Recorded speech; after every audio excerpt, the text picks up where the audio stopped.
Causative verb get and make spoken English का बहुत ही पेचीदा टॉपिक है और साथ ही साथ बहुत ज़्यादा इम्पोर्टेंट भी है। जो लोग कॉम्पिटिटिव एग्ज़ाम्स की तैयारी करते हैं उनके लिए तो बेहद ही इम्पोर्टेंट है। तो वीडियो को ध्यान से देखिए और लास्ट तक देखिए ताकि गेट और मेक के सभी कॉन्सेप्ट आपको बेहतरीन तरीके से समझ में आएँ। तो आइए शुरू करते हैं। ऐसे वाक्य जहाँ पर सब्जेक्ट किसी काम को ना करके किसी दूसरे पर्सन से उस काम को करवाता है, ऐसे वाक्यों को कॉजेटिव सेंटेंस कहते हैं। गेट और मेक को कॉजेटिव वर्ब्स की कैटेगरी में रखा गया है, यानी कि ऐसे वाक्यों को बनाने के लिए गेट और मेक का प्रयोग किया जाता है।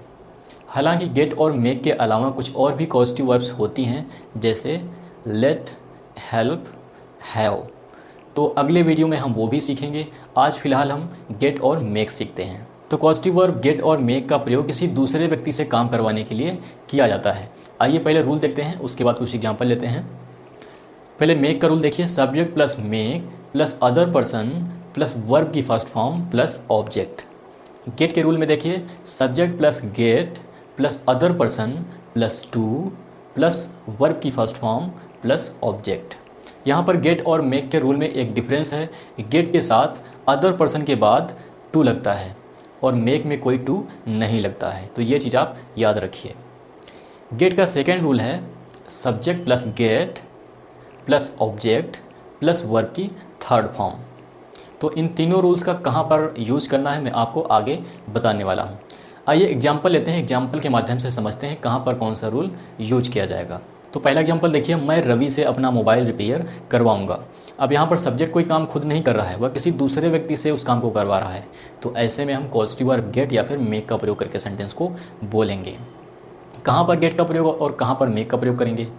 जब हम किसी से कोई काम फोर्सफुली करवाएंगे, बलपूर्वक करवाएंगे, कोई एफर्ट देकर करवाएंगे, तो ऐसे में आप मेक का प्रयोग करेंगे। जब आप किसी को कन्विंस करके, मना करके, चाहे जैसे मनाएं, उसे बातों से मनाएं या फिर पैसे देकर मनाएं, जिस भी तरह से आप मनाते हैं, मना करके आप अगर किसी से कोई काम करवाते हैं तो वहाँ पर आप गेट का प्रयोग करेंगे। तो मैं रवि से अपना मोबाइल रिपेयर करवाऊंगा। अब यहाँ पर उम्मीद यही है कि अगर आप अपना मोबाइल रिपेयर करवा रहे हैं तो आप उसे कन्विंस करेंगे, उसे मनाएंगे, चाहे जैसे मनाएं, पैसे देकर या फिर बातों से मनाएं, उसे आप कन्विंस करके ही अपना मोबाइल रिपेयर करवा सकते हैं। फोर्सफुली आप अपना मोबाइल रिपेयर नहीं करवा सकते। तो जब हम कन्विंस करते हैं तो वहाँ पर हम गेट से सेंटेंस को बनाते हैं। तो सेंटेंस को एक बार और पढ़ते हैं। मैं रवि से अपना मोबाइल रिपेयर करवाऊंगा। गा गी गे फ्यूचर इंडेफिनिट टेंस का ये सेंटेंस है। फ्यूचर इंडेफिनिट टेंस के रूल के अकॉर्डिंग सब्जेक्ट के बाद विल आएगा। तो I will get Ravi to repair my mobile. अब यहाँ पर रवि के बाद टू आया है, क्योंकि यहाँ पर हमने आपको पहले बता रखा है कि गेट के केस में अदर पर्सन के बाद टू आएगा। मैं अपना मोबाइल रिपेयर करवाऊँगा। अब यहाँ पर रिपेयर करने वाला बंदा जो रवि था वो नहीं है वाक्य में। तो जब काम करने वाला बंदा वाक्य में नहीं होता है तो ऐसे में हम गेट प्लस वर्ब की थर्ड फॉर्म का प्रयोग करते हैं। और जब काम करने वाला और करवाने वाला दोनों होते हैं तो गेट या फिर मेक का प्रयोग करके सेंटेंस को बोल सकते हैं। तो यहाँ पर किस तरह से बोलेंगे? आई will get my mobile repaired. I will get my mobile repaired. मैं अपना मोबाइल रिपेयर करवाऊँगा। अगला एग्जाम्पल देखते हैं। मैंने अपने पापा से एक लैपटॉप खरीदवाया। अब यहाँ पर काम करने वाला और करवाने वाला दोनों व्यक्ति इस वाक्य में हैं, तो ऐसे में आप गेट का प्रयोग करें या फिर मेक का करें। गेट प्लस वर्ब की थर्ड फॉर्म का प्रयोग यहाँ पर क्यों नहीं करेंगे, आगे हम सीखने वाले हैं। तो यहाँ पर गेट का प्रयोग करेंगे या फिर मेक का प्रयोग करेंगे? यहाँ पर गेट का प्रयोग कर सकते हैं, क्योंकि यहाँ पर आप पापा को कन्विंस करेंगे, उन्हें लैपटॉप खरीदने के लिए कन्विंस करेंगे, उन्हें मनाएंगे। आप फोर्सफुली अपने पापा से लैपटॉप नहीं खरीदवा सकते। तो यहाँ पर गेट का प्रयोग होगा।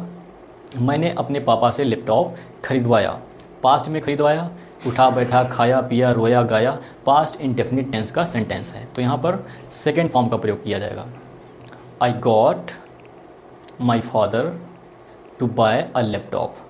आई got my father to buy a laptop. मैंने अपने पापा से एक लैपटॉप खरीदवाया। अगला एग्जाम्पल देखते हैं। मैंने एक लैपटॉप खरीदवाया। अब यहाँ पर हमने अपने पापा से हटा दिया जिन्होंने ये लैपटॉप खरीदा था। तो ऐसे में आप गेट या फिर मेक का प्रयोग नहीं कर सकते। गेट का प्रयोग करेंगे वर्ब की थर्ड फॉर्म के साथ। तो यहाँ पर पास्ट इंडेफिनिट है, खरीदवाया, उठा बैठा, गया। तो यहाँ पर हम पास्ट इंडेफिनिट टेंस के रूल के अकॉर्डिंग सेकेंड फॉर्म का प्रयोग करेंगे। I got a laptop bot.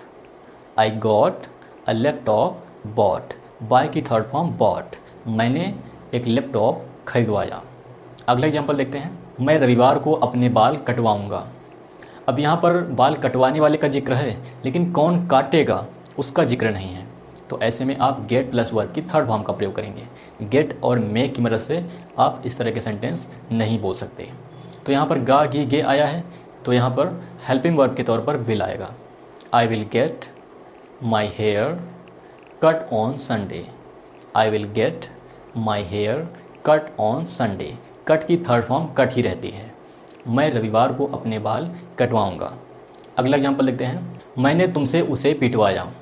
अब यहाँ पर पीटने और पिटवाने दोनों व्यक्तियों का जिक्र किया गया है, तो ऐसे में आप गेट या फिर मेक का प्रयोग कर सकते हैं बिना वर्ब की थर्ड फॉर्म के। तो मान लो अगर आपने किसी को पीटने पर मजबूर किया है, फोर्स किया है, तो ऐसे में आप मेक का प्रयोग करेंगे।